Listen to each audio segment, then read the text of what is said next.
안녕하세요. 정보가 세상을 바꾼다의 인포뱅크입니다. 이번에 전해드릴 내용은 이딴 중국 수해는 애견된 재앙에 대해서 한번 알아보겠습니다. 여러분의 구독, 좋아요 한 번씩 눌러주시고 이야기를 시작을 해보겠습니다. 지금 현재 벌어지고 있는 이딴 중국의 수해는 애견된 재앙이라는 의견이 나오고 있습니다. 며칠 전 20일 날 중국 정저우시에서는 기록적인 폭우가 쏟아졌죠. 지하철 5호선에 물이 차올라서 객실 승객이 익사하는 사태까지 벌어졌습니다. 그런데 이 사태가 애견된 재앙이라고 지금 의견이 나오고 있다는 거죠. 이번 중국에서의 피해는 애견된 재앙이라는 의견이 나오고 있다는 겁니다. 즉 과잉 개발이 문제가 된 것으로 얘기가 나오고 있는데 그 내용이 무슨 내용인지 자세히 한번 알아보도록 하겠습니다. 자, 지금 보시면 정저우라는 곳이 있어요. 정저우. 이번에 발생했던 것도 정저우입니다. 정저우를 지금 딱 관통하는 철도가 있어요. 철도가 상하, 좌우가 이렇게 쭉 연결이 돼 있죠. 여기서 보면 그 청도예요. 청도라고 하는데 청도로부터 우르무치를 지나서 신장 위구르 지역이죠. 신장 위구르 지역을 통해서 신장 위구르 끝까지 가는 철도. 그리고 상하. 말하자면 홍콩에서부터 지금 내몽골 지역의 이란호터까지 움직이는 이 상하 좌우 철도가 지금 통과하는 곳이 정조예요. 이 정조가 굉장히 발전을 하게 된 것이죠. 또한 지금 그 정주와 같은 경우는 항하강이 이 위쪽 정주의 위쪽이 항하강의 지류와 지금 항하강의 본류와 지금 맞닿아 있죠. 지금 이렇게 되기 때문에 여러 가지 사건들을 통해서 이런 것이 되는데 지금 중국이 지금 연일하고 있는 게 서부 대개발이에요. 그리고 여러 가지 대개발을 하는데 이 서부 대개발을 할 때 가장 중요한 것은 철도 라인이죠. 철도 라인이 이렇게 연결이 되고 그리고 이 도시 개발을 통해서 유령 도시도 일어났고 이제 볼 것이 많은 이러한 일들이 벌어졌는데 이러한 내용들 때문에 이러한 일들이 벌어진다라는 지금 내용입니다. 그래서 이러한 말이 나오고 있죠. 이딴 수해는 애견된 재앙. 그 배경에 대해서 한번 자세히 알아보겠습니다. 전문가들은 이렇게 말을 하고 있습니다. 이번 문제는 과잉 개발이 문제를 일으켰다 라고 보고 있다는 거죠. 이 가운데 한 전문가는 하수구는 보이지 않기 때문에 배수시설을 제대로 건설하지 않거나 심지어 지하수도가 없는 신도시도 있다라고 지적을 하면서 신도시 개발에 지금 박차를 가하고 있긴 하지만 결국은 배수 시설의 문제 때문에 이러한 일들이 벌어졌다. 특히 이번에 우한이 아니라 저기 정조우에서 일어나는 이러한 사태도 배수 시설의 문제 때문에 일어난 사태다라고 지적을 하게 된다는 것이죠. 정저우시 지하철 5호선이 물이 불어나 열차가 선로에 갇히고 객실 안에 물이 차오르는 모습을 승객들이 인터넷에 올렸습니다. 이러한 모습이죠. 지금 지하철 5호선에 물이 쳐들어오는 지금 이 모습, 그리고 승객이 이렇게 사진을 찍는 모습입니다. 영상 속의 모습에서는 지하철 승강장에서 의식을 잃은 승객들이 생사가 불투명한 상태로 누워있는 이 첫 번째 그림, 이것을 보시면 되고 지금 물이 쳐들어오는 이런 그림을 또 보시면 되겠습니다. 중국 언론은 이것에 대해서 한때 승객 전원이 구조됐다라고 밝혔지만 당국은 지하철이 침수가 돼서 12명이 사망하고 5명이 다쳤다고 지금 통보하고 있는 상황이죠. 자유아시아 방송은 최근 최소한 20명이 사망했다라고 지금 보도를 했어요. 그래서 이번 사태를 통해서 허난성 전역에서 사상자가 얼마나 되는지 현재로서는 알 수가 없다라는 거죠. 지금 우한 지역에 거대한 비가 쏟아졌지만 실제로는 우한만 지금 쏟아진 게 아니라 그 주위로 전부 다 쏟아졌다라는 거죠. 그런데 지금 현재 발표는 우한 지역만 지금 발표가 나오고 있는데 전역을 보면 허난성 전역을 보면 이 사상자가 얼마나 될지 현재로는 알 수가 없다라는 내용이죠. 그러면 본론으로 다시 돌아와서 중국 각지에서 왜 수해가 이처럼 발생할까요? 최근 몇 년 동안 중국 각지에서 큰 수해가 발생하는 횟수가 갑자기 많아졌습니다. 폭우가 쏟아지지 않는 해가 거의 없는데 최근 수해 규모는 갑자기 커지고 있다는 거죠. 이것은 도시화 때문에 더 그런 것도 있어요. 이전에는 이러한 일들이 계속적으로 반복이 됐는데 왜 최근에 되어서야 이 수해 규모가 늘어날까입니다. 그 배경을 전문가들은 빠른 도시 발전으로 보고 있습니다. 현재 홍콩에 거주하고 있는 중국 국적 작가인 앤춘 거우라는 분이 도시가 너무 빨리 발전하면서 외부 건설에만 치중하고 하수도 시설은 제대로 확충하지 않는 탓이라고 지적을 하고 나오고 있습니다. 그는 신도시들은 겉보기에는 화려하지만 지하에는 배수 시설이 없어서 비가 오면 물이 빠져나가지 못한다라고까지 분석하고 있는데요. 즉 수리 시설을 제대로 하지 않아서, 그리고 이러한 도시 개발에만 집중을 해서 이러한 현상이 일어난다고 지적을 한 것이죠. NC는 페이스북에 중국은 지난 40년간 발전 과정에서 속도만 쫓고 안전을 쫓지 않았고 실적만 쫓고 내실은 쫓지 않았다. 이제 그 미친 듯이 개발한 결과의 쓴맛을 보기 시작을 했다고 지금 쓴소리를 날리고 있습니다.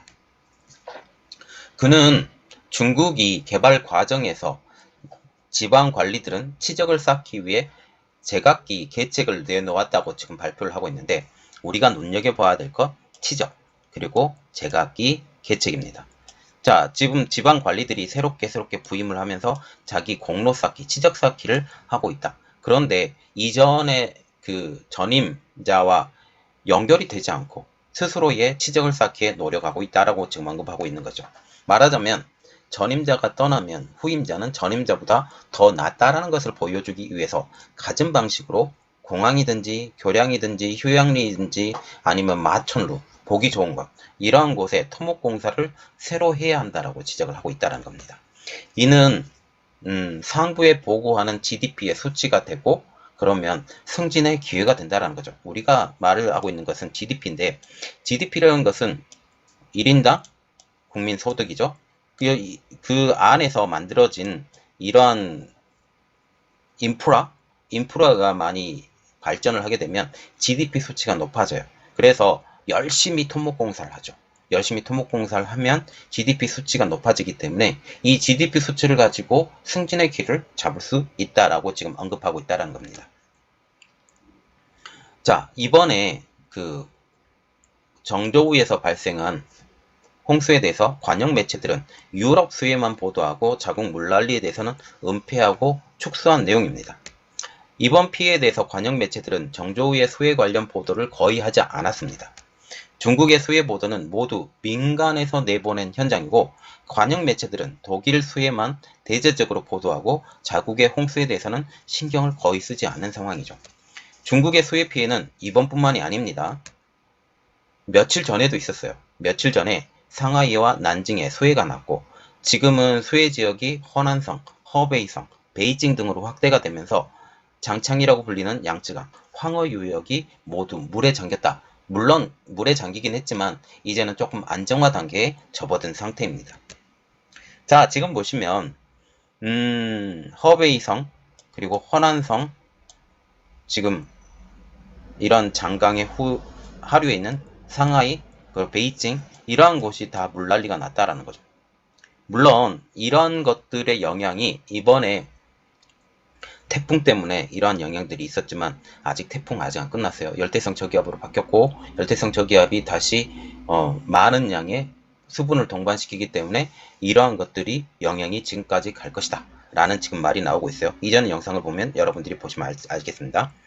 자, 그래서 지금 이 말이 나오고 있어요. 허난성 정저우시 소재 덩핑시에서는 알루미늄 공장이 침수가 되면서 폭발했는데 이 소식도 관영 매체가 보도하지 않았다.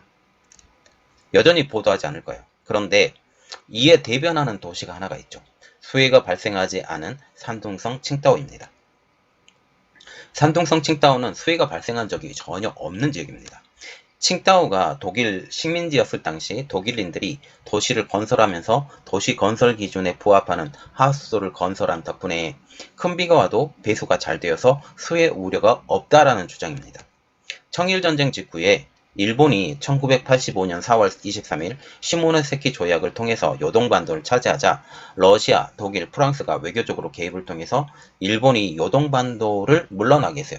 이 요동반도가 어디냐? 신우주하고 붙은 지역을 요동반도라고 생각을 하면 되고, 루이순이 이 지역에 있다고 생각을 하시면 돼요. 네, 그래서 이 요동반도를 취하려고 했었는데 한국을 이미 먹었었던 일본이 이 확장을 위해서 요동반도를 먹었고, 이 요동반도를 먹었는데 이것을 러시아, 독일, 프랑스가 물러나게 하죠. 일본의 요동반도 철수 이후에 청나라에 요구하여 1897년 칭다오 일대를 교차하면서 산둥반도를 독일의 세력하에 두게 됩니다. 이때 독일은 칭다오를 극동의 근거지로 삼았고 이 지역을 독일풍으로 개발하기 시작을 해요. 이 영향으로 칭다오가 홍수의 영향을 받지 않는 것으로 알려지고 있고 지금 알려지고 있는 칭다오 맥주도 이 독일의 영향을 받아서 만든 유산이라고 보시면 됩니다.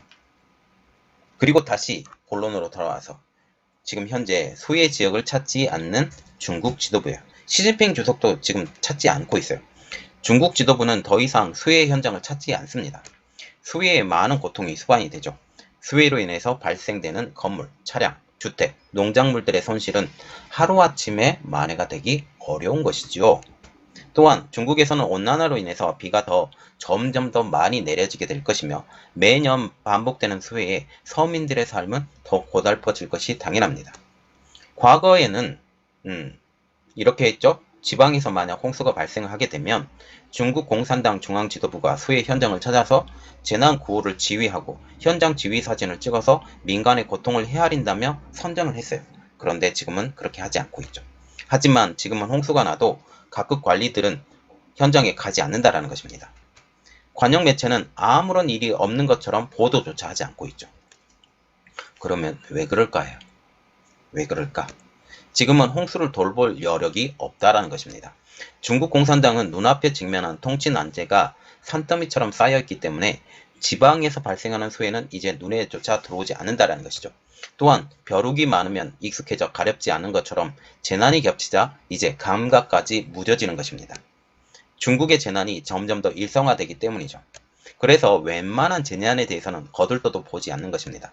현재는 미국의 무역분쟁, 군사분쟁을 막는 것만 해도 현재 너무나도 버겁고 그리고 경제 상황을 지금 바로잡기 위해서 뛰는 중국 정부를 보면 좀 안타깝기까지 합니다.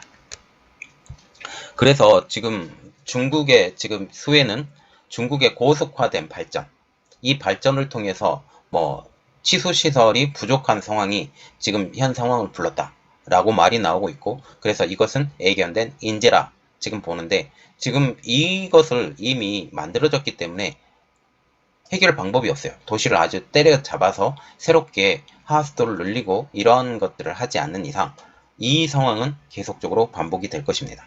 그래서 이게 인재라는 거죠. 그래서 이 상황에 대해서도 중국 정부는 이제 컨트롤 능력이 없습니다. 점점 더 어려워져 가고 있는 거죠. 그런데 중국의 통치는 철권 통치죠. 철권 통치이기 때문에 이 상황이 어떻게 되는지 한번 자세히 이후의 상황을 보도록 하겠습니다. 이번 내용은 여기까지 하겠고요. 저희 내용이 여러분들에게 도움이 됐다라고 생각을 하시면 구독과 좋아요 그리고 알람 설정까지 부탁드리겠습니다. 감사합니다.